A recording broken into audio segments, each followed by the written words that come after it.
Vamos a hablar de márgenes. Hoy los cité, los convoqué para hablar de márgenes. Y los márgenes para mí son una de las partes más bonitas de la composición editorial. Yo desarrollé desde hace ya muchos años, por cierto, este año mi libro, el Manual de Diseño Editorial, cumple 20 años de haberse editado por primera vez. Y a partir de la escritura del manual, que me llevó 10 años, empecé a desarrollar un método que después fue tomando cuerpo. Cada vez está más explícitamente explicado en el Manual de Diseño Editorial, pero todavía no del todo. Este método lo llamó el método aditivo del diseño editorial, porque al contrario de los métodos intuitivos, donde uno va pensando en el producto final y después va adaptando todas sus decisiones a que se cumpla el sueño del producto final, en el método aditivo vamos haciéndolo de una manera muy racional, muy cartesiana, y vamos haciéndolo desde abajo para arriba. O sea, tomamos primero la decisión sobre qué tipo de letra vamos a usar. ¿Por qué? Porque el tipo de letra no se puede cambiar a medio paso, a medio camino. Entonces, vamos a tomar la decisión del tipo de letra a partir de todo lo que cada tipo de letra nos puede dar. Entonces, en el mundo de los libros complejos, necesitamos tener, por supuesto, las letras redondas, pero también cursivas, versalitas indispensables y cifras elsevierianas. Si un tipo de letra no tiene para mí esas variables, esas 4, redondas, versalitas, cursivas y cifras elsevierianas, yo no lo uso. No lo uso porque sé que en algún momento el libro puede tener alguna complejidad que me va a exigir estas diacrisis. Ahora, tampoco si es un libro solo, porque si es un libro solo y tiene éxito, ese libro solo siempre se puede convertir en una colección. Ha pasado muchísimas veces. Vas a hacer un libro sobre cierto asunto de civismo y ese libro de pronto es un éxito y el editor decide que este libro bien hecho se convierta en el germen de una colección. Y a partir de ahí, entonces, la colección tiene que tener cierta homogeneidad, cierta estructura gráfica y ya queda determinada, entonces, por este primer diseño. Y si el tipo de letra no da para una colección, estamos perdidos, tenemos que cambiar el diseño. Entonces, por eso empiezo por el tipo de letra. La segunda decisión es la medida, es la cantidad de caracteres por columna, no la anchura de la columna, nunca la anchura de la columna, sino la cantidad de caracteres, porque para mí esa es la parte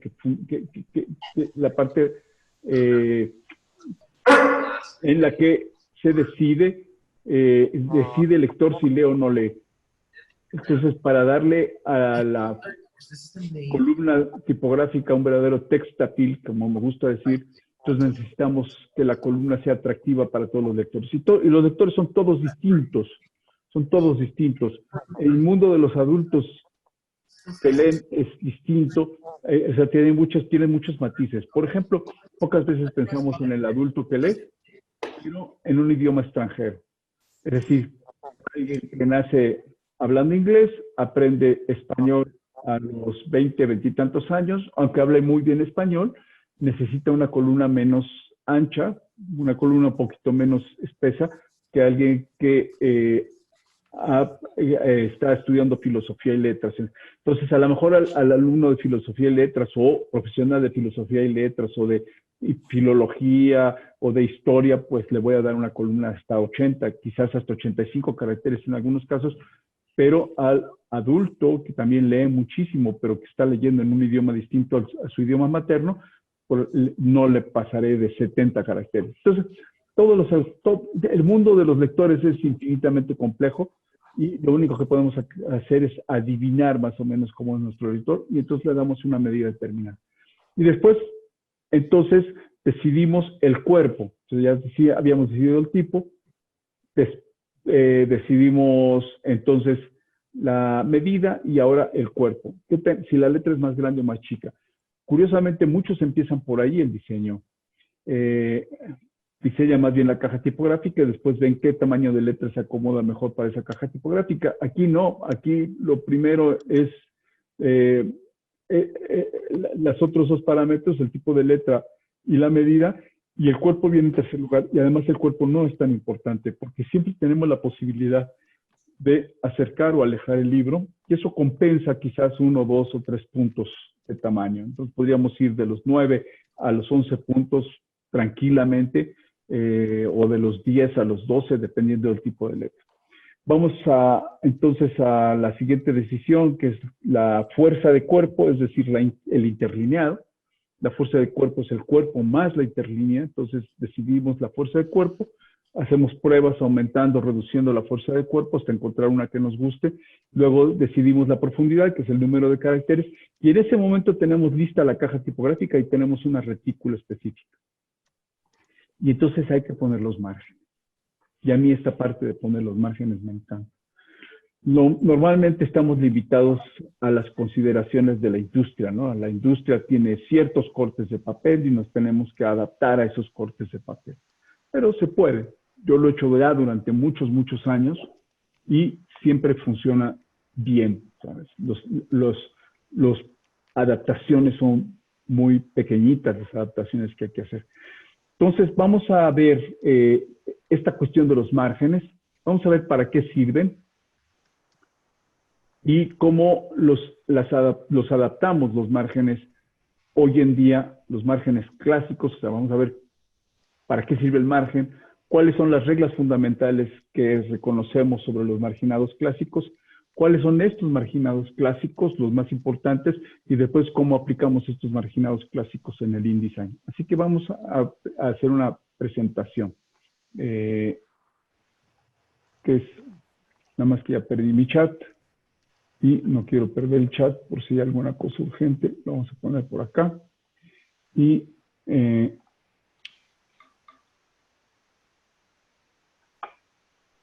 la presentación aquí, y ahora comparto mi pantalla.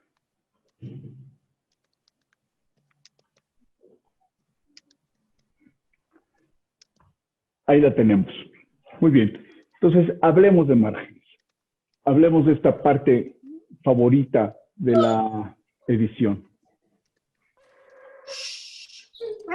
Basta.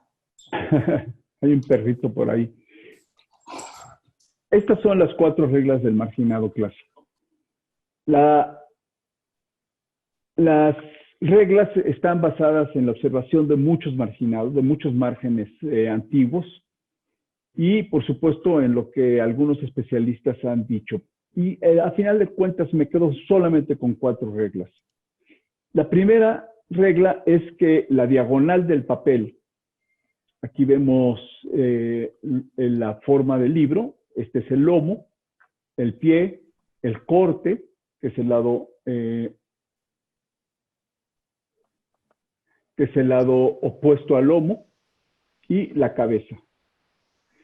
Déjenme pasar esta ventana para acá. La primera regla entonces es que la diagonal del papel, esta es una hoja derecha, coincida exactamente con la mancha tipográfica. Esta coincidencia hace que los dos rectángulos sean proporcionales. Y esa es la idea, eso es lo que se busca con esto, que los dos rectángulos sean proporcionales. Cuando dos rectángulos comparten la misma diagonal, los rectángulos son proporcionales. En otras palabras, si dividimos este lado A o el lado B sobre el lado A, nos va a quedar un número. Vamos a suponer que nos queda 1.5. Bueno, pues esa misma proporción va a ser cuando dividamos este lado entre este lado. O sea, 1.5 también. Al aplicarse esta, como vamos a ver más adelante, al aplicarse esta regla, van a suceder muchas cosas muy interesantes dentro del formato. La segunda regla es que la anchura de la página, que aquí está marcada como A, sea igual a la altura de la caja tipográfica, aquí también marcada como A. De las 4 reglas, que no todas se cumplen siempre, esta es probablemente la que menos se cumple. La tercera regla dice que el margen de lomo, este que está aquí marcado como ML, sea la mitad del margen de corte. Por eso aquí dice el margen de corte es 2 veces el margen de lomo. Y la cuarta regla dice que el margen de cabeza, aquí está marcado como margen superior, sea la mitad del margen de pie.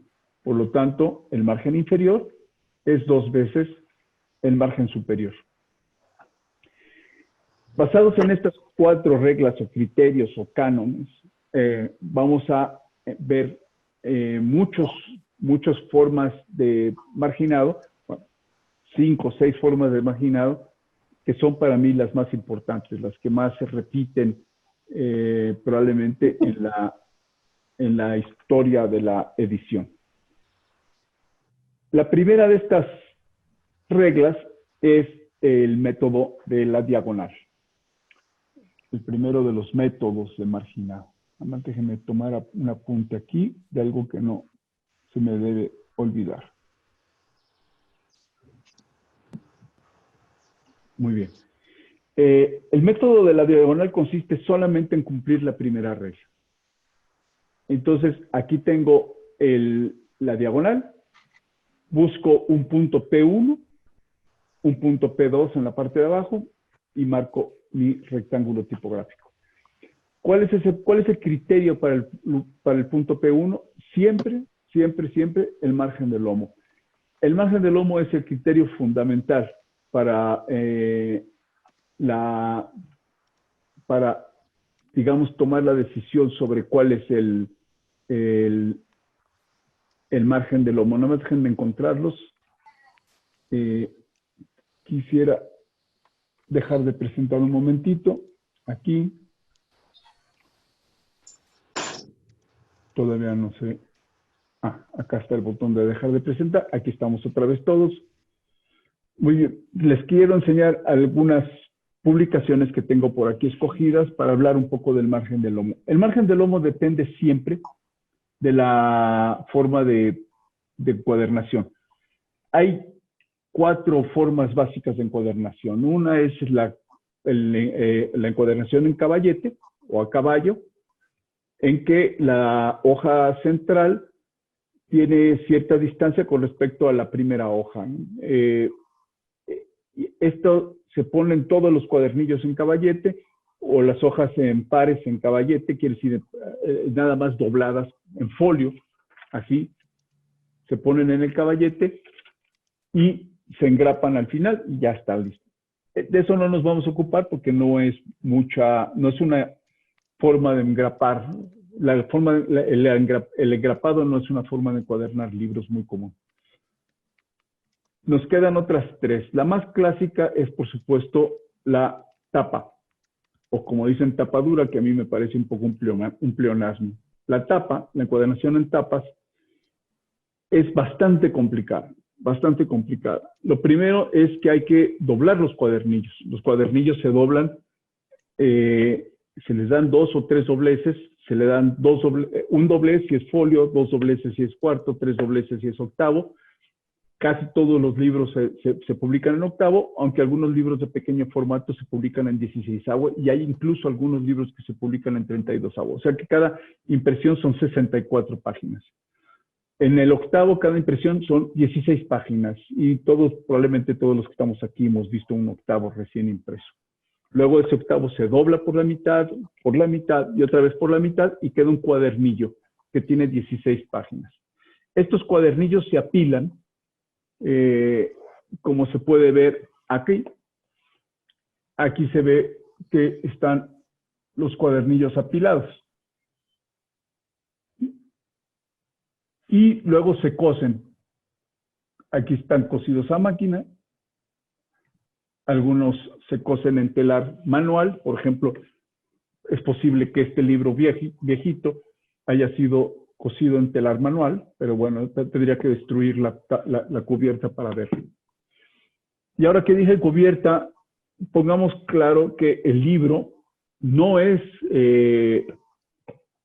esta parte no es libro. Esto es una caja donde guardamos el libro. Es como si fuera un alhajero y decir que las alhajas son la caja donde guardamos las alhajas. No, esto no es libro.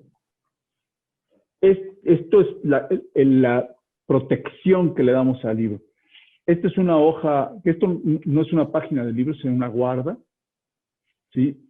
Y la guarda sirve para pegarse a la primera página. En este caso, vemos cómo la guarda está realmente pegada con pegamento a la primera página, que es esta.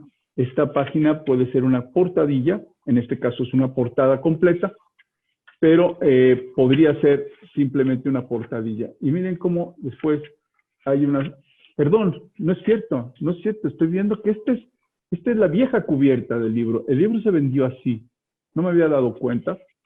Y entonces tiene sus hojas de respeto, 4 páginas de respeto. Aquí está la portadilla. Y supongo que después viene legales. Está bastante complejo. Y luego viene, esta es la portada. Aquí está la portada. Entonces, esto no es portada, esto es cubierta. Las cubiertas se pueden tirar a la basura. Las cubiertas no sirven para proteger el libro, pero no son libro. Así que las cubiertas no tienen el menor valor. Claro que en un libro muy antiguo puede ser que la cubierta tenga valor como un objeto antiguo, pero no precisamente porque es la cubierta de este libro.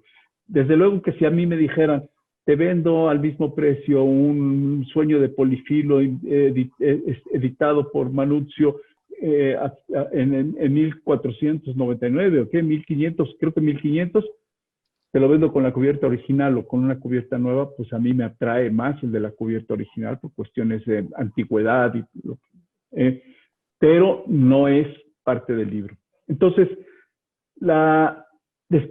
les decía, después de cosidos los cuadernillos, como les mostré ahí, en este caso se ponen muchas más cosas. Por ejemplo, se pone un peine, que es una tela como de gasa pegada al lomo, aquí.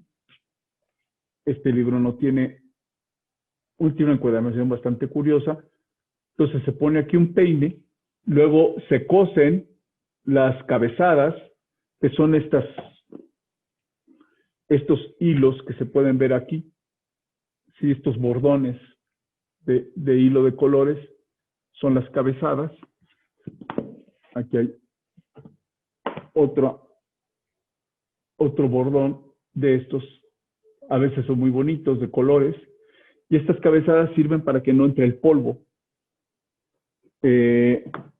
porque el libro hace una flauta aquí, un hueco, por donde yo los puedo seguir viendo desde acá, desde mi pantalla, por este hueco que deja el lomo con respecto a las páginas. Estas encuadernaciones caras, los libros, pueden ponerse en un fascistol, en un atril, pasarse las hojas y no se regresan.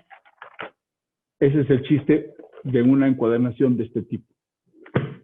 Hay otras encuadernaciones que se hace el cuadernillo, se cose igual, no se pone peine, no se pone cabezada, sino que se pone pegamento y se pega la cubierta. Ese es el típico libro que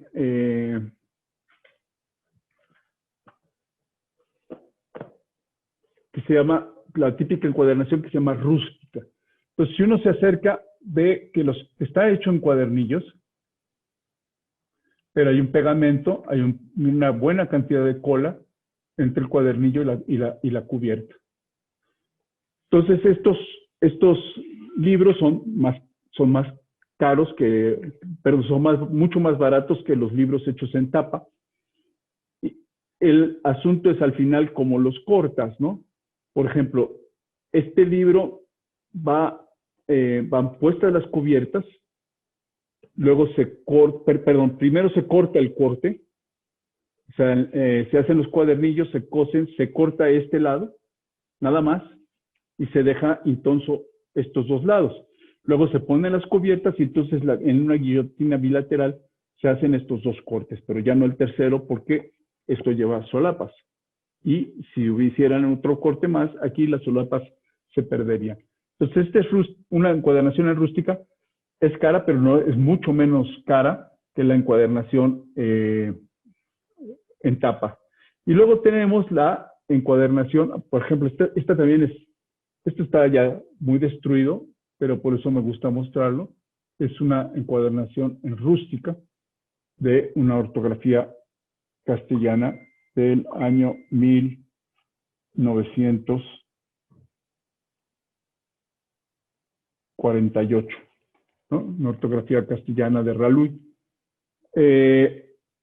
Está muy destruido, pero como está cosido, aunque el libro está muy oscuro por la lignina que recupera color en estos papeles lavados al ácido, de todos modos el libro no se ha destruido porque está bien encuadernado.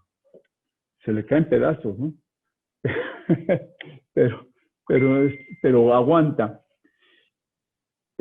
Y el último caso es el caso, por ejemplo, de este librito. Nada más que este está muy bien hecho, es un libro alemán, pequeñito, ¿sí? De cuentos, pero este no está cosido. Están puestos, apilados los cuadernillos, luego esto se presiona y se raspan los lomos con una lima muy burda. Entonces esto rompe los lomos, se desprende la fibra y se pone el pegamento, y entonces el pegamento caliente, hot binding lo llaman en inglés, el pegamento caliente penetra por las fibras, penetra un poco por el lomo y se puede colocar la cubierta. Y ya después se pasa por una guillotina trilateral que corta los tres cantos. El problema de bueno, es un libro moderno y es un librito muy bien hecho, muy buena encuadernación, a pesar de que es un librito que regalaban, es decir, muy, muy económico. El problema de esto es que algunos libros que empezaron a hacerse así, por ejemplo, a mediados de los 50, a mediados del siglo pasado, pues están hoy destruidos, ¿no? Entonces pasa con este libro que me encanta, pero están destruidos. O sea, el tiempo acaba con estas encuadernaciones y terminan rompiéndose, y después el riesgo es que se desprendan las páginas y uno pierda partes muy valiosas del libro. Entonces, estos son los tres casos. El libro, la más barata, que se llama A la Americana, la intermedia, que es rústica, y la de tapas. Y traigo a cuento porque la única en la que el libro realmente se puede quedar abierto es en la encuadernación en tapas. Y como el libro se puede quedar abierto y podemos ver incluso hasta las costuras en una encuadernación así, el margen del lomo no es crítico. El margen del lomo puede ser tomar prácticamente cualquier medida.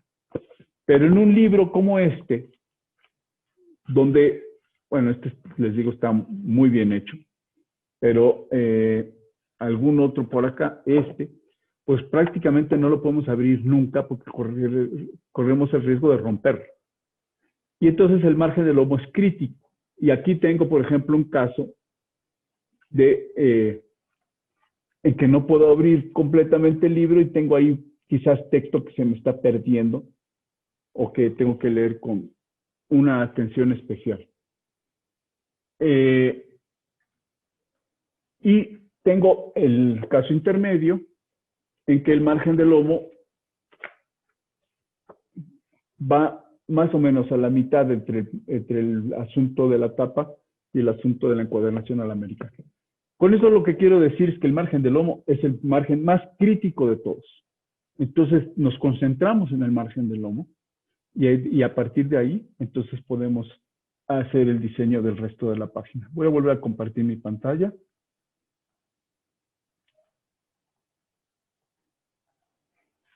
Y aquí vemos entonces que es el margen del lomo, el primero que tomamos en cuenta. Si esta encuadernación vamos a poner que fuera a la americana, es decir, la más económica, pues posiblemente querríamos que el margen del lomo tuviera unas 3 picas, y a partir de ahí ya podemos más o menos recrear la construcción de la página. ¿Cómo queda el método de la diagonal? Pues como sea, de cualquier manera, porque esto puede llegar hasta acá y esto puede llegar hasta acá. O sea, el punto P1 y el punto P2 los podemos poner en cualquier sitio de esa diagonal, pero en el caso que está aquí, Este sería más o menos la... Oiga, pero no he visto la sala de espera y tengo mucha gente esperando. Lo...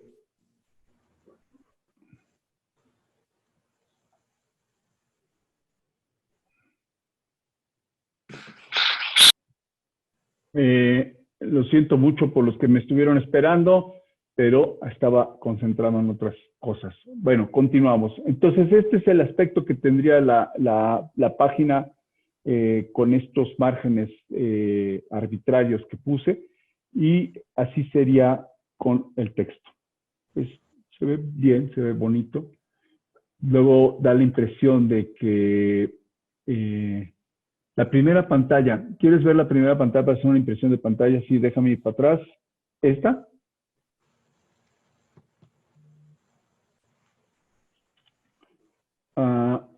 Muy bien. Ahora, sigo. Como les digo, aquí pudimos haber puesto cualquier margen de lomo, cualquier margen de corte, y el diseño hubiera sido muy distinto. En todos los casos va a dar la impresión de que la línea no es exacta, de que la línea no coincide, pero créanme que coincide perfectamente bien la diagonal de las dos partes, tanto de la caja tipográfica como de la página. El siguiente método se llama método de la doble diagonal. Aquí introducimos una pequeña complejidad que es la segunda diagonal. Llamamos a esta la diagonal L1 y esta la línea L2.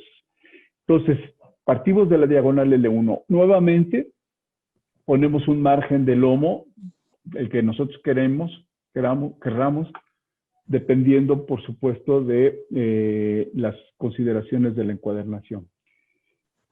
Ahí encontramos el punto P1, donde vamos a comenzar a trazar nuestra caja tipográfica. De ahí nos vamos a la derecha hasta el punto P2, que es la coincidencia con la segunda diagonal.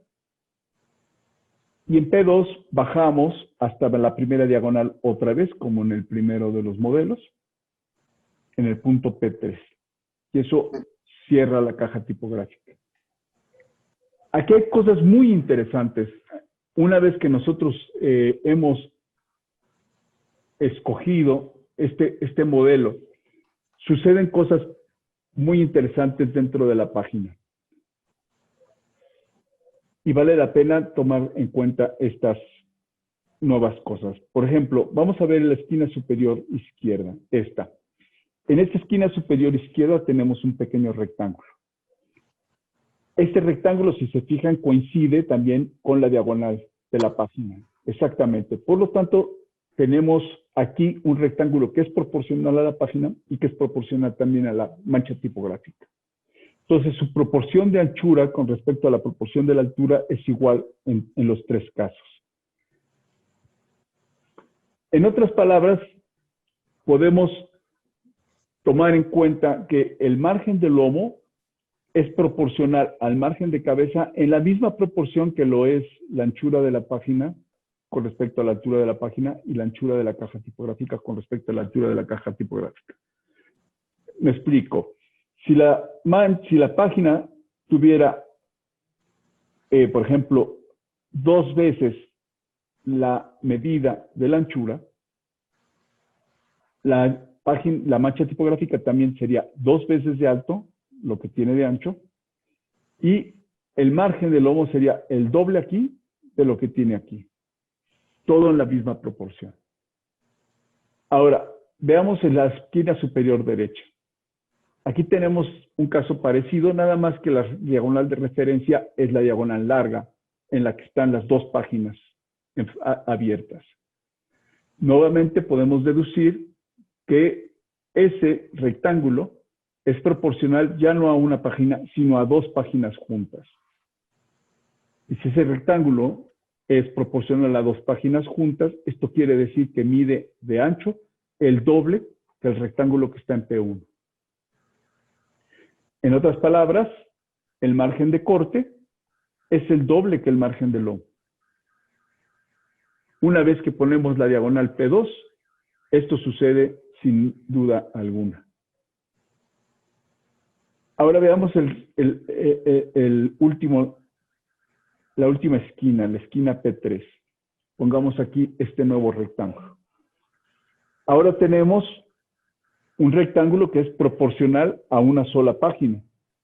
Pero de anchura, si me creen que esto es el doble que esto, entonces la anchura de este va a ser el doble que la anchura de este rectángulo. Por lo tanto, la altura guarda también la misma proporción.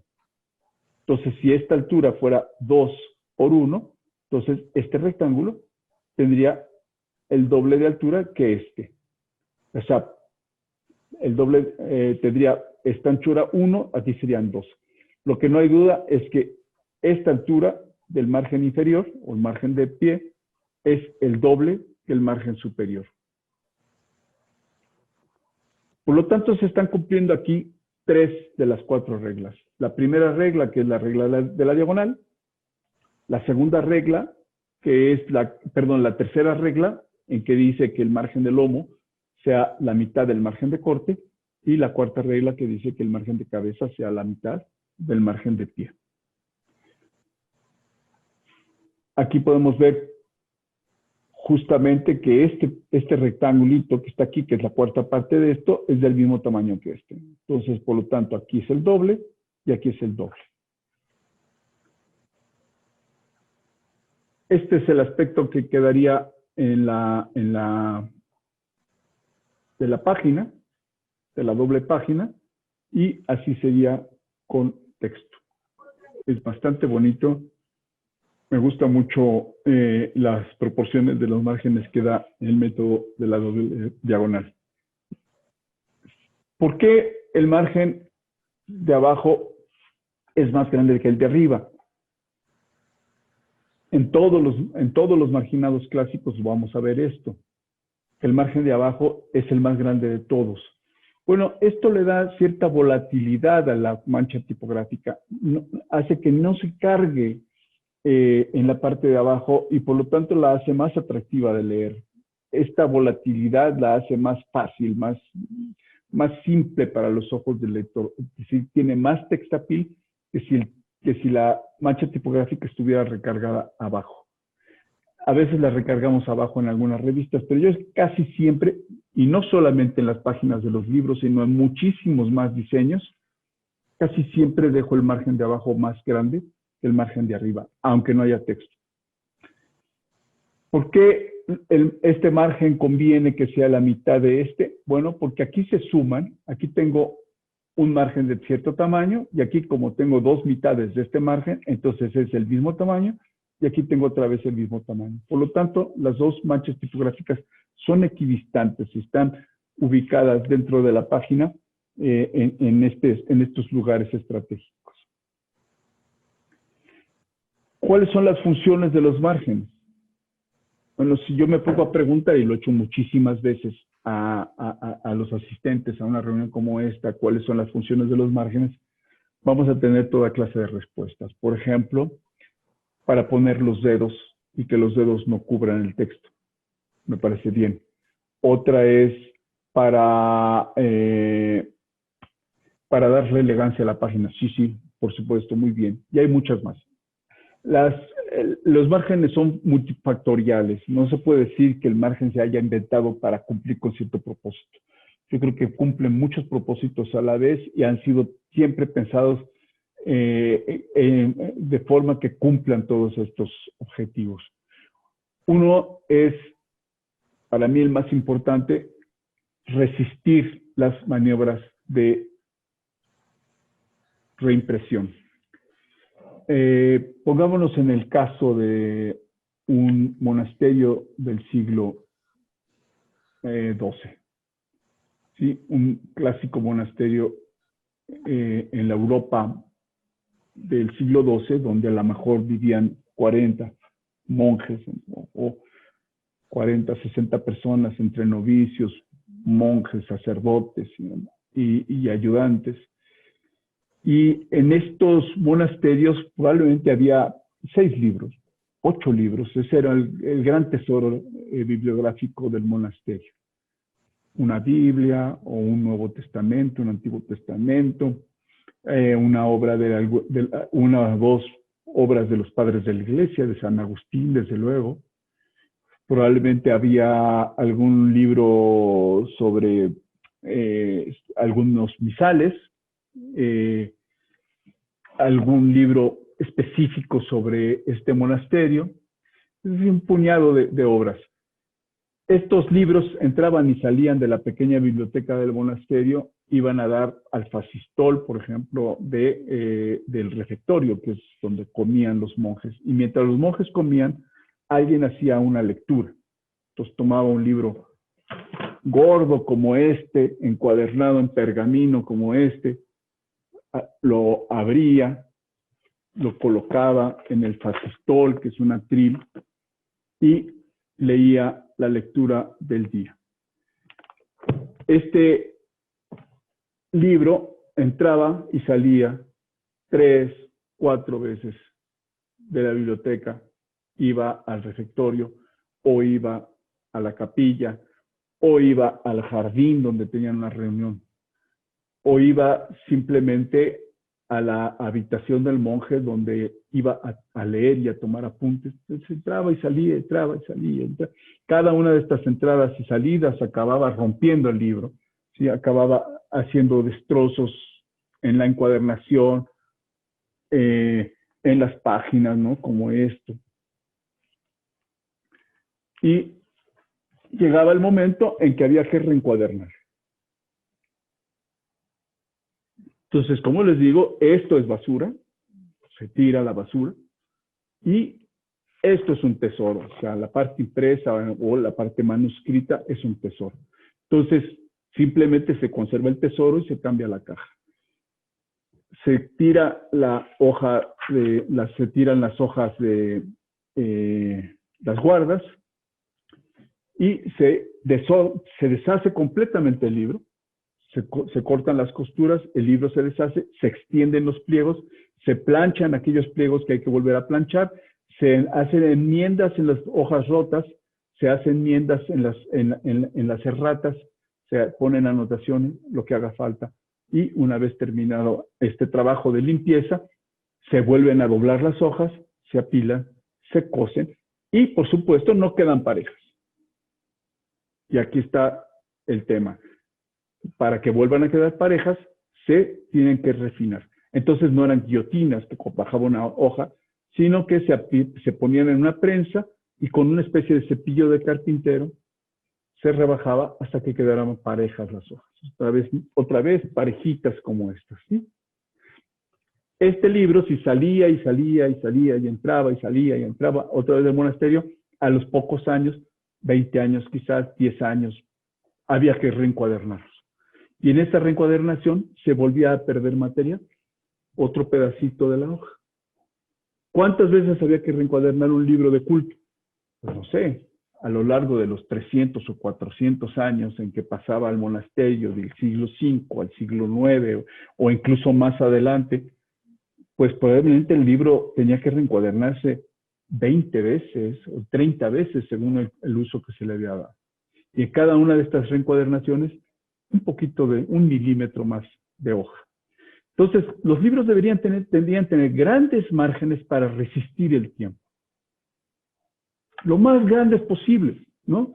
Este libro ha sido reencuadernado no sé cuántas veces, pocas, porque sigue teniendo márgenes muy grandes, ¿sí? Pero este libro, este que les acabo de enseñar es de 1711. Pero este librito que es del mismo siglo XVIII, pero un poquito más joven, o sea, no está datado, pero debe ser más o menos de mediados del siglo XVIII. Este libro también ha sido encuadernado múltiples veces, muchas veces más que el otro, tanto que los márgenes están rotos, ¿sí? O sea, están muy al límite, muy al límite. Este libro ya no aguanta otra encuadernación. Si no queremos que desaparezcan datos en las tablas o probablemente algunos de los titulillos, ¿no? Por ejemplo, y aquí mostramos otra de las consideraciones por las cuales los márgenes son muy importantes. Vean cómo está chueca la encuadernación. o más bien está chueca la impresión. O sea, la impresión se va inclinando un poquito. Entonces, los márgenes grandes no solamente protegen al libro y dan el mensaje de, oye, este libro que estás leyendo es eterno. Este libro que estás leyendo lo adoramos tanto que le hemos puesto unos márgenes grandísimos para que sea leído miles y miles de veces y siga resistiendo el paso del tiempo. Este libro es un tesoro. Eso dicen los márgenes grandes, ¿sí? Pero además ayuda los márgenes grandes a disimular estas inclinaciones, estos problemas en la impresión. Y los problemas en la impresión, en los tiempos de la tipografía, eran comunes. Se te movía un molde, había 8 moldes en la mesa de impresión, en el tímpano, se movía más bien en la rama, y podía moverse algún molde que después la técnica ha ido haciendo que los tornillos y las prensas para que los moldes no se muevan sean cada vez más complejos y cada vez más eficaces. Pero en aquellos tiempos se movía algún molde y entonces quedaba la impresión un poquito inclinada y estos márgenes grandes ayudaban a disimular esos problemas tan comunes. Y una cosa más, las glosas. Sin las glosas, la cultura no sería nada. Las glosas son importantísimas en toda la historia.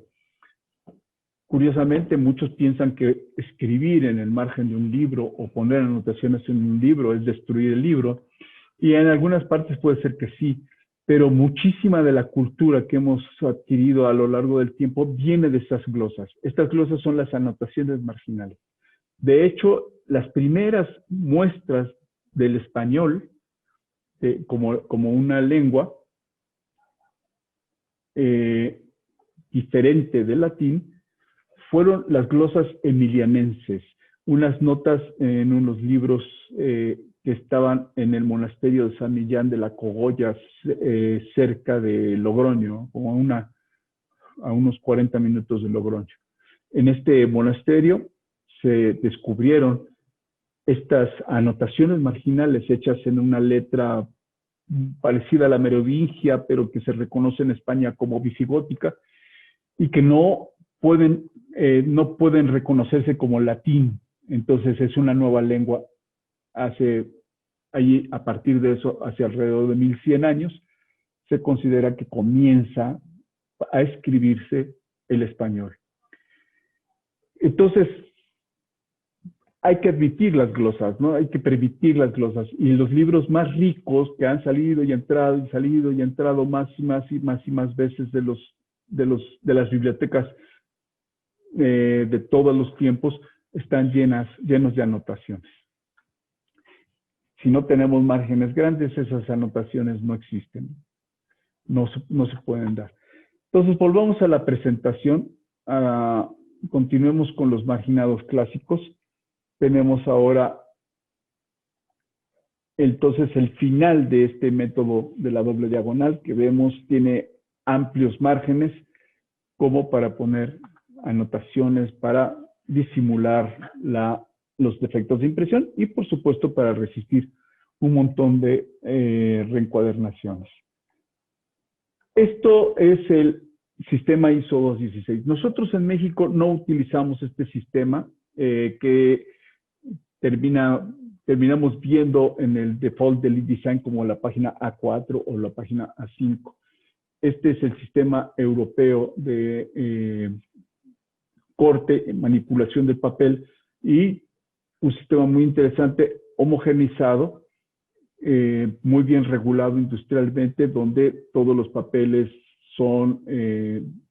tienen el mismo principio de corte.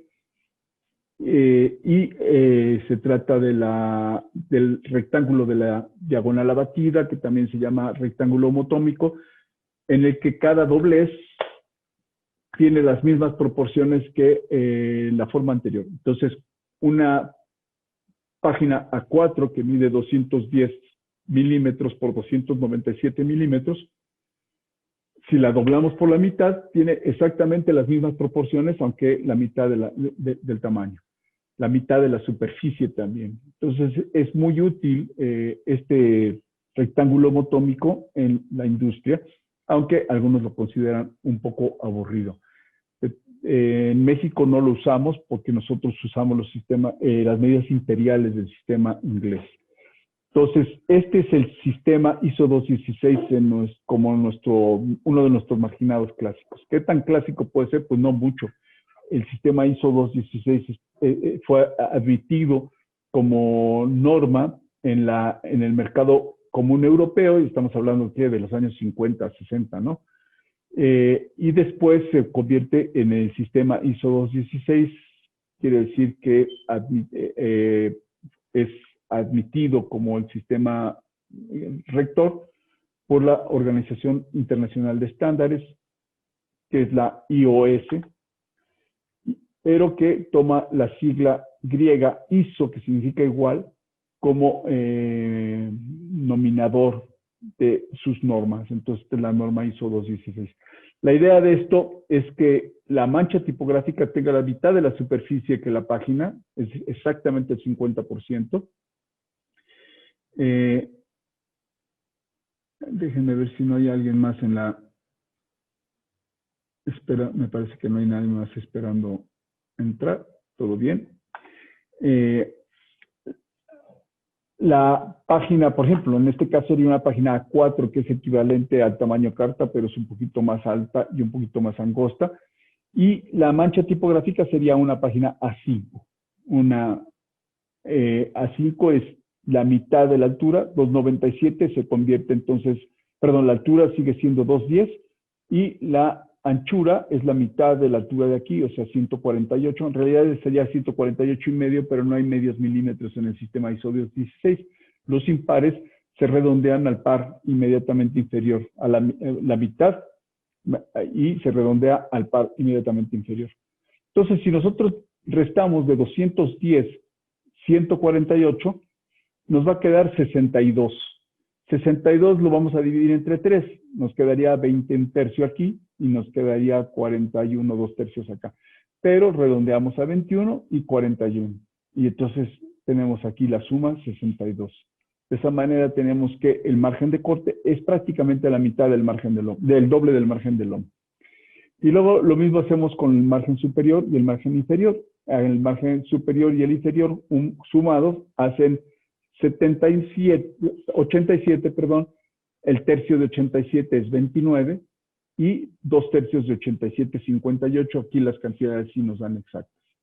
Entonces, esta es una forma perfecta de marginar cuando uno trabaja en el sistema ISO 216, que me parece que no solo se usa en Europa, sino también, por ejemplo, me parece que en Argentina, Chile, ya me dirán los argentinos si sí o si no, en Uruguay y en todo el mundo civilizado se usa el sistema ISO 216. Donde no se usa es en el mundo bárbaro angloamericano. Sí, me dice Federico Giagioli que se usa en Argentina, pero que en Chile no, dice Javiera Pinto Canales. Bueno, pensé que en Chile también se usaba, fíjate nada más, pero supongo que en Uruguay sí se usa. Ok, muy bien. Entonces, como les digo, se usa en el mundo civilizado, fuera del mundo civilizado. A ver, en Chile, a veces, depende de la editorial. Eso es lo que tengo yo entendido. Lo curioso es que si las máquinas están diseñadas para el ISO 216, deberían usar, quiere decir que en Chile probablemente haya máquinas, quizás las más antiguas, que estén en el sistema americano y las más modernas que estén en el sistema ISO 216, en el sistema internacional, y probablemente por eso se usa, esto sucede en algunos sitios. ¿Por qué no lo usamos en México? Porque nosotros compramos casi todas las máquinas durante muchísimo tiempo para el mercado americano, incluso las que se hacían en Europa, por ejemplo, las Heidelberg, o las que se hacían en Japón. De todos modos, estaban adaptadas para el sistema americano y nosotros las comprábamos de ahí. y, el, y estas costumbres pues se van haciendo cada vez más difíciles de erradicar, porque cambiar ahora al sistema ISO 216 significaría cambiar todas las máquinas. Eso sería complicadísimo. Voy a seguir adelante.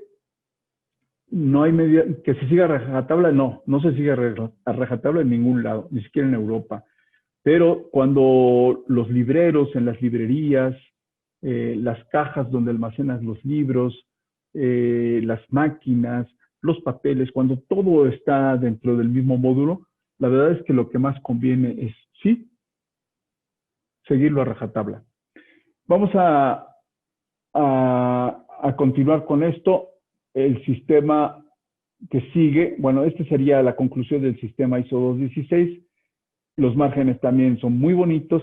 Y fíjense, no les dije, pero claro, aquí se cumple el sistema, se cumple con la diagonal, con la segunda diagonal, y además con el hecho de que la anchura del papel, la anchura del papel sea igual a la altura de la mancha tipográfica.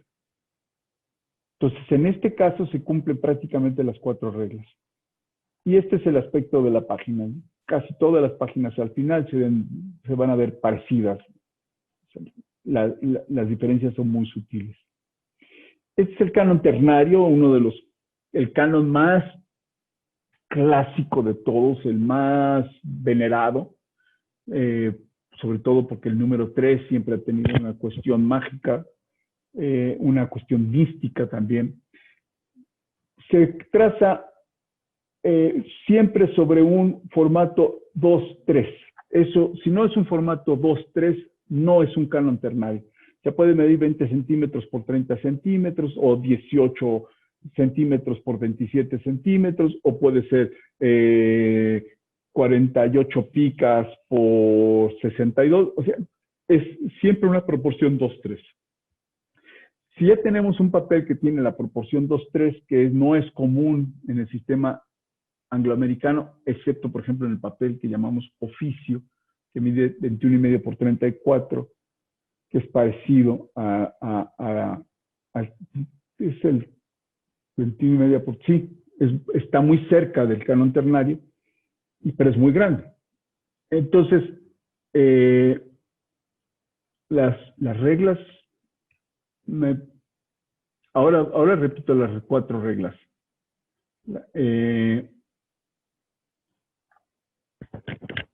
Entonces aquí se cumplen las 4 reglas justamente. La primera es que la mancha tipográfica y la diagonal comparten exactamente el mismo espacio. De manera que la mancha tipográfica es proporcional a la página. La segunda regla dice que la anchura del papel es igual a la altura de la mancha tipográfica. Y es lo que vemos aquí, 2n y aquí 2n.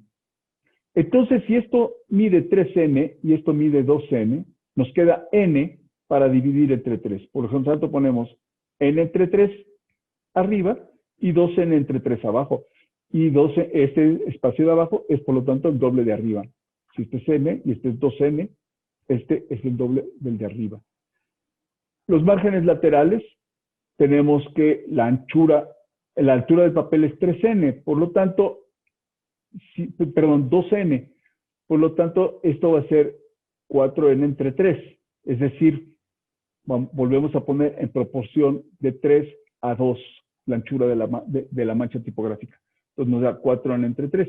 Lo que nos sobra es 2n entre 9, 6n entre 9, es decir, 2n entre 3.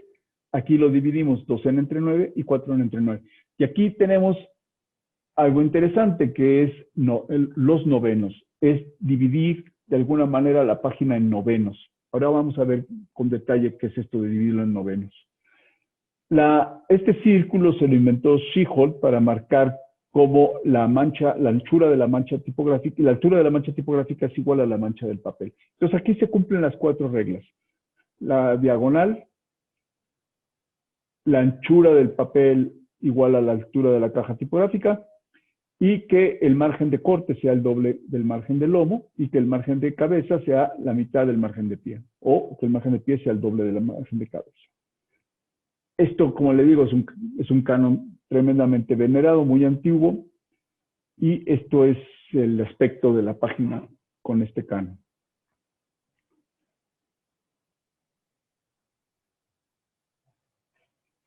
El método de Van der Graaf consiste en usar otra vez la misma diagonal L1 que teníamos aquí y por supuesto la diagonal larga.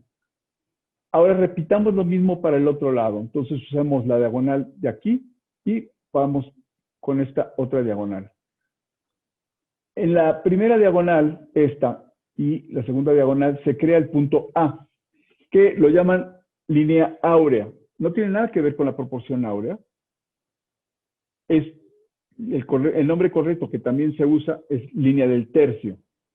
La proporción áurea es 1.618. Y aquí estamos hablando de un tercio, o sea, 1.33 o 0.66, como quieran. A partir de donde se cruzan estas dos diagonales, vamos a trazar una línea hacia arriba hasta tocar con el borde de la página. Y del borde de la página nos vamos a ir hasta el cruce que hace la diagonal, las dos diagonales en la página contraria, que aquí llamamos B. Esta línea, que es paralela, por cierto, a la doble página, cruza otra vez con la diagonal L1 en el punto P1. Y a partir de ahí hacemos como si fuera un modelo de la doble diagonal, donde vamos a P2, P3 y cerramos la caja tipolar. Este modelo no solamente es muy bonito en su trazo, en las líneas que lo generan, sino que además crea puntos de interés muy interesantes, puntos muy interesantes en el espacio de la página. Vean nada más la página derecha, vean que tenemos el punto A, donde podrían ser, por ejemplo, los ojos del modelo. Veamos, por ejemplo, la línea del tercio, donde podríamos recargar un rótulo, este punto de cruce aquí. En fin, se crean una serie de generatrices, de líneas generatrices, que nos dan espacios interesantes para crear diseño. Y hay muchos diseñadores que no hacen textos, que no hacen libros, que usan el método de Van der Graaf para tener puntos de referencia para colocar los objetos de diseño, por ejemplo, en anuncios de revista. Esto me interesa ver acá, lo que sucede aquí arriba en P1. Aquí tenemos un rectángulo que comparte la diagonal de la página. Este rectángulo, por lo tanto, es proporcional a la página y proporcional a la mancha tipográfica. Y aquí tenemos un rectángulo que es proporcional a la doble página. Por lo tanto, si esto mide 2 páginas y esto mide 1, aquí tenemos 3 páginas. Si aquí tenemos 3 páginas, esto es un tercio de este formato. Es decir, una página, 2 páginas, 3 páginas, por lo tanto aquí está el tercio. Con esto podemos ver claramente que el punto A divide la página en 3 horizontalmente.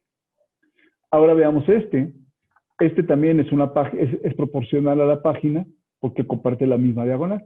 Nada más que de anchura tiene el doble, por lo tanto puedes esperar que tenga el doble de altura. Entonces, si esta es la altura normal, esta es doble altura, quiere decir que otra vez tenemos un tercio. Entonces, esta es la línea del tercio porque divide la página en 3 partes.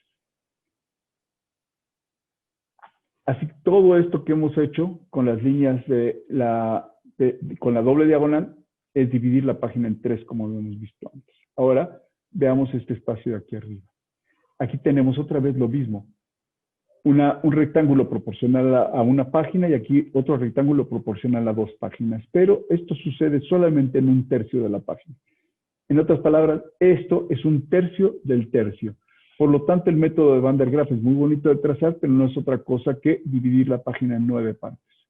Esto es un noveno y, por lo tanto, aquí son 2 novenos. Esto es un noveno y aquí son 2 novenos. Queda muy bonito, muy parecido a los otros modelos que hemos visto. Y ahora veamos el último de los modelos que les quiero mostrar, que es la escala universal de Raúl Rosarivo, un erudito argentino de principios del siglo pasado, de la primera mitad del siglo pasado, que dedicó mucho tiempo al análisis de impresos de incunables y también de algunos libros manuscritos. Y él sacó conclusiones, por ejemplo, sobre la composición de la Biblia de Gutenberg, perdón, ya se me fue esto, varias páginas, sobre la Biblia de Gutenberg y sobre otros muchos libros. Y entonces él desarrolló esto que ya se llama la escala universal. La escala universal es una manera de dividir la página, simplemente. Entonces aquí la idea de Rosarivo es divídela en tantas partes horizontalmente como verticalmente. O sea, si la divides en 9 partes horizontalmente, también haz una división de 9 partes verticalmente.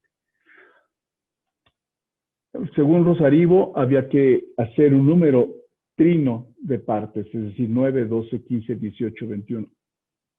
Pero no es necesario. Sí es importante empezar con 9 porque 8 de plano es muy poco práctico. Podrían hacerlo, pero es poco práctico. 9 es un número muy práctico para empezar, que es además muy clásico.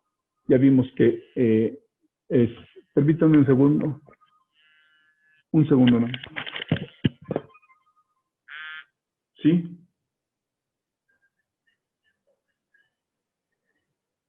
Muchas gracias. Vamos para allá. Bye.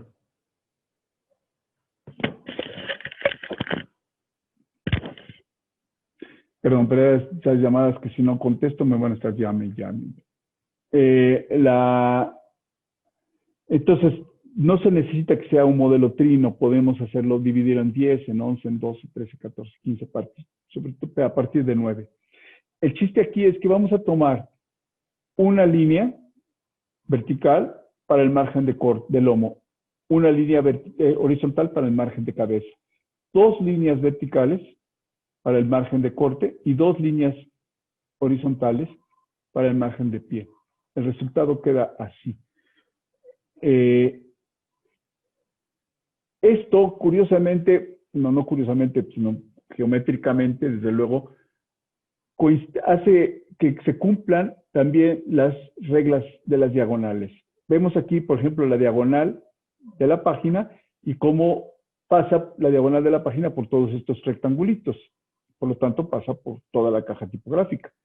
Y también la segunda diagonal pasa por pares, como son 2 páginas, pasa por pares, por todas las puntas de los pares. Aquí es la mitad del formato. Y se cruza en la línea del tercio, en el punto del tercio, y llega hasta el otro punto. Por lo tanto, se cumplen las 3 reglas más comunes, que son la regla de la diagonal, la de los márgenes horizontales y las de los márgenes verticales. Vamos a ver qué pasa con el rendimiento del papel, que esta es una de las cosas más interesantes de la escala universal y por eso es tan útil. El rendimiento del papel se va a calcular dividiendo, por ejemplo, 9 por 9, 81, ahí ya 81 rectángulos en toda la página, y luego le vamos a quitar 3, o sea, 1 más 2, 3, y nos van a quedar 6 por 6, 36 rectángulos en la mancha tipográfica. Esto da un rendimiento de un poco más del 40% para la mancha tipográfica y un poco más del 50% para el papel. Aquí están las cifras. 81 rectángulos de papel, 36 rectángulos de mancha tipográfica, por lo tanto el rendimiento de la mancha tipográfica es 36 entre 81, 0,44, 44. Menos del 45% del papel se está usando para impresión. El resto se usa para márgenes. Por lo tanto, a los editores no les gusta mucho este tipo de diseño, pero es elegantísimo. Podemos aumentar el rendimiento del papel si aumentamos la cantidad de rectángulos. Aquí tenemos una escala universal de 12, 12 por 12. Entonces vamos a usar 1 para el lomo, 2 para el corte, 1 para la cabeza, 2 para el pie. Se vería así. Queda muy bonito. Y el rendimiento es mejor, es considerablemente mejor que el rendimiento del 9 por 9. Aquí está, como en todos los casos de la escala universal, mientras el lado y la altura se dividan en el mismo número de cuadros, de divisiones, siempre se van a cumplir las 2 diagonales. y el rendimiento entonces es de un poco más del 56% para la mancha tipográfica, por lo tanto para el papel quedan 43 y pico por ciento, 43.75%, porque son 12 por 12, 144 rectángulos de página, 9 por 9, 81 rectángulos de mancha tipográfica. ¿Qué pasa si hacemos uno de 20 por 20? Que no es número trino. Bueno, pues que tenemos 400 rectángulos de papel, 289, porque son 17 por 17, 289 de mancha tipográfica, y el rendimiento es del 72.25%. Esto podría quedar, por ejemplo, para una revista, no una revista de moda, que normalmente usan márgenes mucho más chiquitos, pero para ciertas clases de revista, 2 columnas, puede funcionar muy bien, como lo vemos en esta mancha tipográficas o en este ejemplo con texto, ¿no? Que se ve bastante bien. Para revistas literarias, por ejemplo, revistas científicas, funciona esto de maravilla. Este es el último modelo que les quería enseñar. Así que vamos a entonces a dejar de compartir esto y enseguida, si no hay nada más urgente, vamos a ver cómo se aplican estos modelos en el InDesign. Parece mucho más difícil de lo que es. En realidad es bastante fácil. Voy a abrir mi InDesign y lo voy a compartir con ustedes. Entonces, nada más en cuanto encuentre aquí esta, compartir pantalla. Aquí está. Y vamos a quitar esto, pasarlo para acá. Muy bien. Aquí tengo una página del InDesign. El tamaño de la página es 33 por 51 picas. Yo siempre trabajo en picas. En este caso es un media carta. Es un formato americano. El tamaño carta es el formato por default, el más normal, en el que se imprimen los papeles como este. Este es un papel tamaño carta. Así que el medio carta es un papel como este doblado en dos. 33 por 51. Ahora, ¿cómo serían los márgenes de acuerdo con el método de la diagonal? Tracemos la diagonal para ver qué es lo que va a pasar aquí. Entonces, ahí más o menos tengo la diagonal. Y lo primero que voy a hacer en el método de la diagonal es aplicar un margen de lomo que se corresponda con las condiciones de la impresión. Vamos a decir un margen de lomo de 3 picas. Yo tengo aquí el origen 0. Para poner el origen ahí, es en las preferencias del InDesign. Voy a unidades e incrementos, donde pongo que esto sea en picas o sea en milímetros, y voy a poner el origen en el lomo. Aquí está en inglés, spine, debe decir en español lomo. Entonces, por eso el origen está aquí, en 0. Esta línea que acabo de poner, esta guía debería estar en 3 picas. Aquí está en 3, 4, 5, así que lo paso a 3 picas. Ahora está en 3 picas exactamente. La altura va a ser una línea que va a pasar por ahí, más o menos. ¿Sí? Si me acerco, puedo hacerla un poco más exacta. Ahí está. Pero no es esa la idea. La idea es que yo tengo una proporción de 51 por 33. No sé si alcanzarán a ver mi calculadora, pero voy a dividir 51 entre 33 y me va a dar un factor que es 1, 5, 4, 5, 4, y voy a apuntar este factor. Esta es la relación que hay entre el lado largo y el lado corto. 1.54545454. Esta línea que está aquí, esta guía, debería estar relacionada en esa medida con la línea que está aquí. En otras palabras, si yo multiplico estas 3 picas por ese factor, me va a dar este margen. Así que voy a hacer eso. Voy a seleccionar esta línea, que la tengo aquí en 4 picas con 7 puntos. Aquí mismo voy a hacer la operación. ¿Sí? El margen de lomo es 3. Voy a usar un asterisco como multiplicador y voy a poner el factor que saqué con mi calculadora. 1.5454. Y al pasar el tabulador, con el tabulador me salgo de esta ventana, veo que dice 4 picas con 7 puntos y fracción. Normalmente los voy a redondear al número más cercano, en este caso a 4 picas con 8 puntos. Luego, en el método de la diagonal, voy a seleccionar también, donde yo quiera, un punto, un segundo punto en la diagonal. Lo puedo seleccionar, por ejemplo, poniendo un nuevo margen aquí y dándole una medida a este margen. En este caso, el margen está en 27 picas con 6 puntos. Mi página mide 33 picas. Yo quiero que este margen sea, por ejemplo, de 5 picas. Así que el margen va a estar de 33 menos 5, va a estar en 26. Aquí lo tengo en 27,6. Voy a moverlo a 26. Entonces, aquí ya tengo un margen de 5 picas. Si pongo aquí un rectángulo, veo que mide, perdón, este no es un margen de 5 picas, es de 7. La medida es 28 porque 33 menos 5 es 28, no 26. Entonces tengo aquí un margen de 5 picas, que es el que yo quise. Entonces lo único que me falta es ver dónde va este margen. Lo podría hacer a mano y bajar otra línea aquí, pero voy a poner un rectángulo a partir de estas medidas que ya tengo. Y sé que este rectángulo debe tener exactamente las mismas proporciones que la página. Entonces, si tengo una anchura de 25, aquí voy a tener 25 por mi factor, 1.5454. Y me va a dar entonces 38 picas con 7 puntos y fracción. Lo voy a redondear, 38,8. Y ahora sí, ya tengo casi exacto, no está exacto por los redondeos, pero tengo casi exacto los lugares donde van mis márgenes.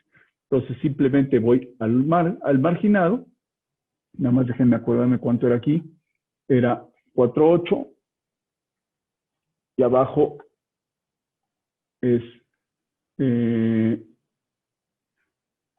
margen de abajo es 43,4 para 51 son 7,8.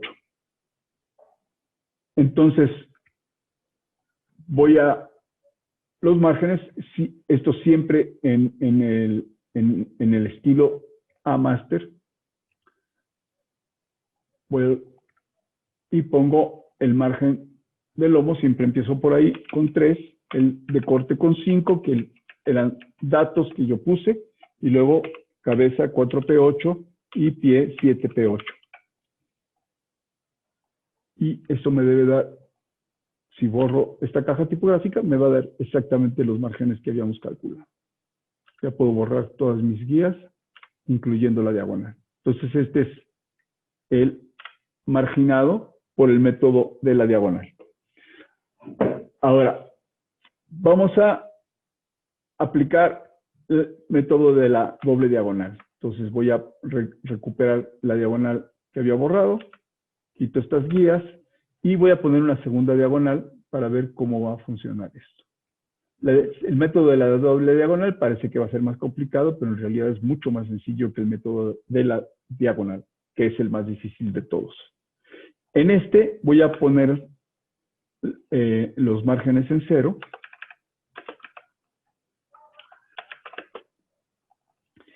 Y aquí voy a también a pensar en un margen de lomo el que yo quiera, dependiendo de las condiciones de la impresión, o más bien de la encuadernación. Entonces lo voy a poner más o menos en 2 picas con 6 puntos. Ahí está, 2 picas y media. Aquí entonces voy a trazar mi segunda línea, que va a llegar aquí, y aquí voy a trazar la tercera, y acá abajo voy a trazar la cuarta. Realmente no hago esto, nada más lo quiero aquí por cuestiones didácticas, que ustedes vean dónde va a quedar la caja tipográfica. El único que me interesa realmente es este, que mide 2 picas con 6 puntos. Por lo tanto, este de acá mide el doble, porque ya les dije que cuando se aplicaba la segunda diagonal, el margen de lomo es la mitad del margen de corte. Esto es un hecho, así que voy a ir a marginado de una vez y entonces pongo el de lomo, 2P6, y el de corte, el doble de esto, que es 5. Si no saben cuánto es, pongan el doble de la izquierda, 4P, y el doble de la derecha, 12, y este 4P12 es 5.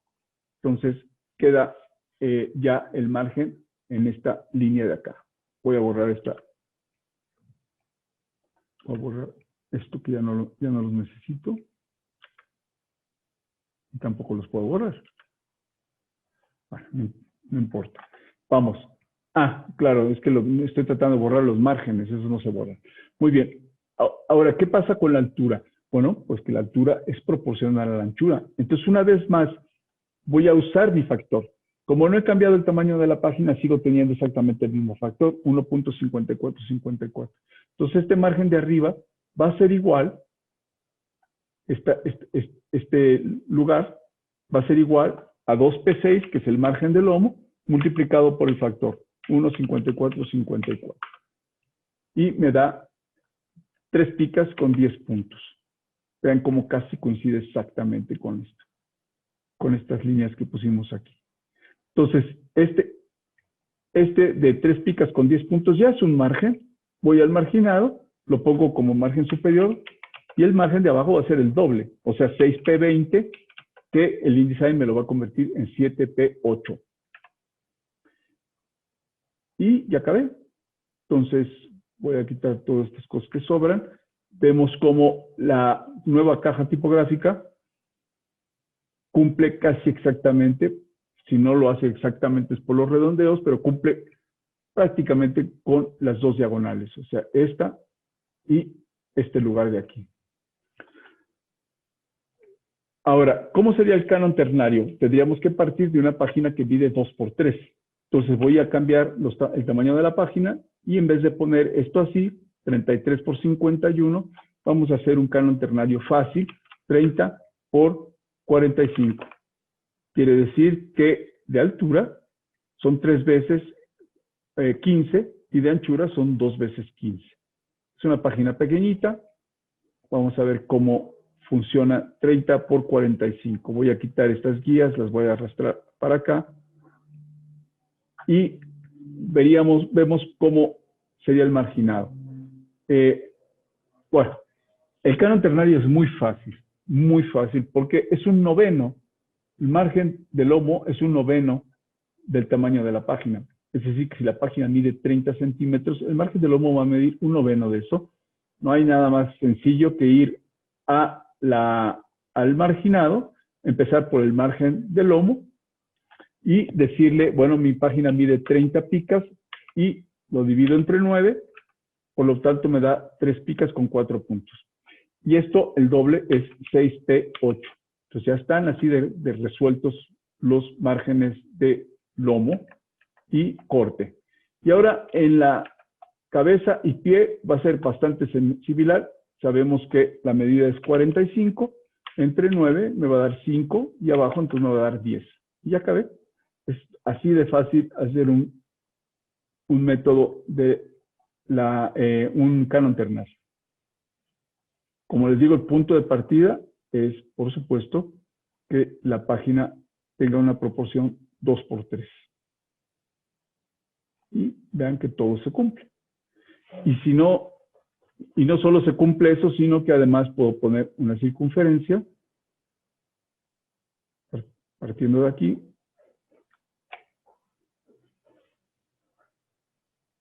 hasta ahí, y veo que esta circunferencia es la misma que la altura de la mancha tipográfica. Entonces están cumpliendo todas las reglas en el canon ternario. Ahora, ¿cómo haríamos un sistema de Van der Graaf? Bueno, en un sistema de Van der Graaf no tenemos que empezar. Bueno, vamos a hacer ahora una ISO 216, que también me parece interesante, pero para eso voy a cambiar el sistema de medidas que en este momento lo tengo en picas, lo voy a pasar a milímetros. Entonces, en unidades e incrementos, sigo poniendo el origen en el lomo, ahora pongo milímetros en horizontal y milímetros en vertical. Y mi página la voy a hacer a 4. Entonces me da 210 por 297. Voy a quitar por ahora mis diagonales. Y en este 210 por 297 yo voy a tener ahora una mancha, esto es una A4, la mancha tipográfica va a ser una A5. La mancha tipográfica A5, aquí voy a tenerla, simplemente vigilo sus medidas. La A5 es, debe medir de altura 210, aquí tiene 222, ya con esto tiene una altura de 210, y de anchura la mitad de la altura, de 297, la mitad va a ser perdón, pues no tengo ni que hacerlo, 297 entre 2 me da 148.5, lo redondeo hacia abajo y ya tengo esto, esta medida es una A5. Ahora los márgenes, sabemos que son 1/3 de lo que sobre, entonces pongo esto en 0 y lo que me sobre para acá, eso lo voy a dividir entre 3. Puedo hacerlo con sumas y restas, pero lo voy a hacer así con un dibujito. Son 62 de ancho, lo divido entre 3 y este es el margen del lomo. Así que voy a arrastrar mi A5 hasta el margen del lomo y este que está aquí va a ser el doble. Si lo multiplico por 2, va a quedar, hay un redondeo, no va a quedar exactito, pero queda bastante parecido. Y en la parte de arriba, algo semejante. O sea, tengo la página aquí en el 0 vertical. Voy a ver cuánto sobra hasta la base. Son 87. Esto lo divido entre 3.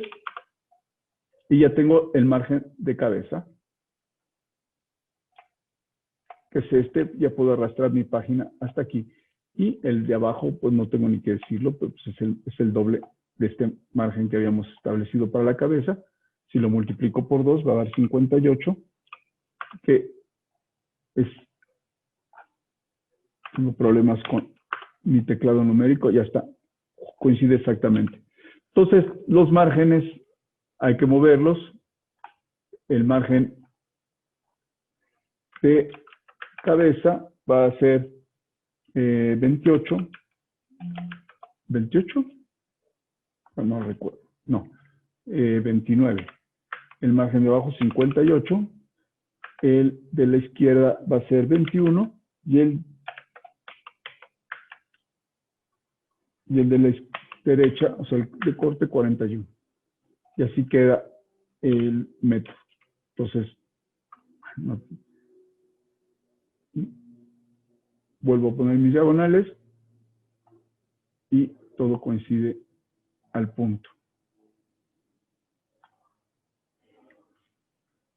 La siguiente forma sería, por ejemplo, una escala, un método de Van der Graaf. Pero se las ahorro porque el método de Van der Graaf es exactamente lo mismo que dividir la página en novenos. O sea, cualquier página que ustedes pongan la dividan entre 9, la anchura de la página es el margen del lomo, y lo dividen la altura entre 9 y es el margen de corte. Duplican el margen del lomo, duplican el margen de corte y se acabó. Pero me interesa ir, eso sí, a la escala universal de Rosarivo, porque para mí es el sistema más útil de marginado. Entonces voy a cambiar otra vez a las medidas, a picas, que es como me gusta trabajar siempre, porque el InDesign piensa en picas. Todas las cuentas las hace en picas, luego las traduce a un sistema o al otro, pero básicamente el pensamiento del InDesign es en picas. Y a mí me gusta mucho trabajar con este sistema de medidas.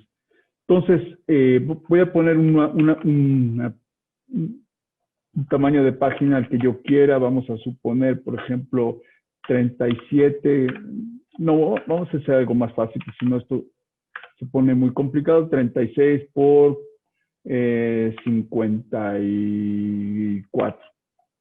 Ahí está. Quito mis diagonales provisionalmente y vamos a poner una escala universal de 9 partes primero.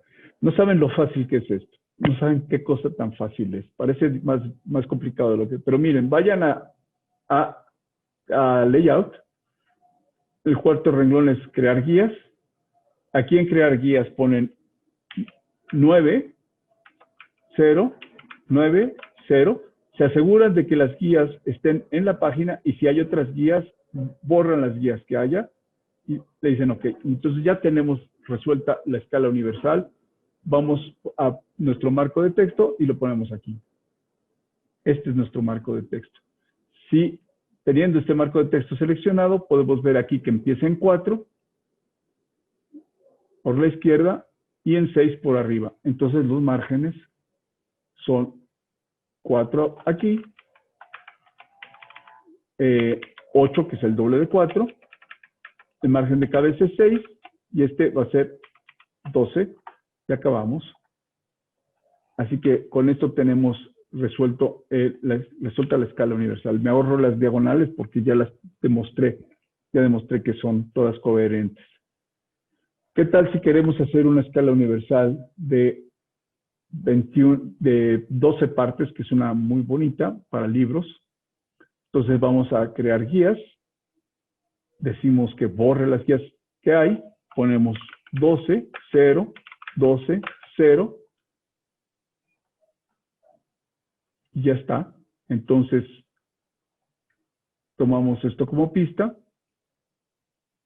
También podríamos hacerlo sin la pista. O sea, aquí tenemos que es 3 y 4, 6. También podríamos hacerlo sin la pista, sabiendo las medidas de la página, que son, perdón. Sabiendo las medidas de la página, entonces voy a márgenes y columnas. La medida de la página es 36 entre 9. Y entonces este es el doble. Y la altura era 54 entre 9 y me da 6 y aquí 12. Ah, no, pero estamos trabajando en doceavos. Entonces este era 36 entre 12, me da 3, el doble es 6 y aquí era 54 entre 12, 4, 6 y aquí el doble que es 9. Y ya está la forma resuelta. Después pueden borrar todas las guías. Y la última que vamos a hacer hoy, y con esto acabamos la presentación, es una escala universal, por ejemplo, de 24 o de 21 o de 22 partes, lo que ustedes quieran. La voy a hacer de 24, que es ponemos otra vez 24. Además, ni siquiera tenemos que poner los rectángulos. Podemos ir directamente al marginado y decirle que la anchura de la página, o sea, 36 picas, la dividamos en 24. Algo hice mal. 36 entre 24 me da 1p6, por lo tanto abajo es 3. Y este que son 54 picas entre 24 me da 2,3, por lo tanto acá es 4p6. Y este sería el marginado para eso. Lo comprobamos con las guías.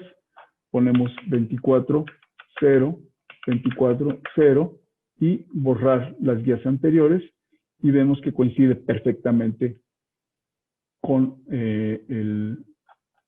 la retícula de la escala universal. Muy bien, esto es de lo que les quería hablar. Espero que sea útil. Podemos hacer los márgenes que nosotros queramos.